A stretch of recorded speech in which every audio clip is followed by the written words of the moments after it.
Vector থেকে এরকম একটা অঙ্ক কিন্তু প্রায়ই চলে আসতে দেখা যায়। এখানে আমাদের প্রশ্নটা করে এ একটি ভেক্টর হলে তিনটি ধনাত্মক অক্ষের সাথে এটি কত কোণ উৎপন্ন করে।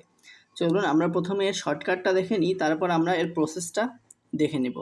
এখানে এক্স অক্ষের সাথে উৎপন্ন কোণটা যদি আলফা হয় তাহলে আলফা ইজ ইকুয়াল টু হবে কজ ইনভার্স এক্স অক্ষের মান ডিভাইডেড বাই ভেক্টরটির মান।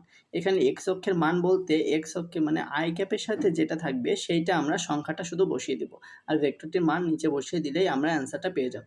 একইভাবে অয় অক্ষের সাথে উৎপন্ন কোণ বিটা হবে কজ ইনভার্স অয়ের মান ডিভাইডেড বাই ভেক্টরটির মান, এবং জেড অক্ষের সাথে উৎপন্ন কোণ গামা হবে কজ ইনভার্স জেড অক্ষের মান ডিভাইডেড বাই ভেক্টরটির মান। এবার চলুন প্রসেসটা দেখে নেওয়া যাক।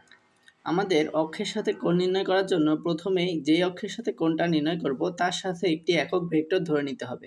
আমাদের এখানে এক্স অক্ষের সাথে একটি একক ভেক্টর যদি আমরা আই ক্যাপ ধরে নিই তাহলে দুটো ভেক্টর আমরা পেয়ে যাব, এ ভেক্টর এবং এক্স ভেক্টর।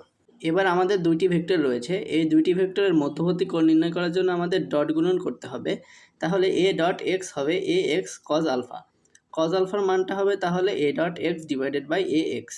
আমি আশা করছি তোমরা ডট গুণন এবং ভেক্টরের মান নির্ণয় করতে পারো। তাহলে আমাদের মানগুলো যদি বসিয়ে দিই তাহলে কজ আলফা হবে 2 ডিভাইডেড বাই √14।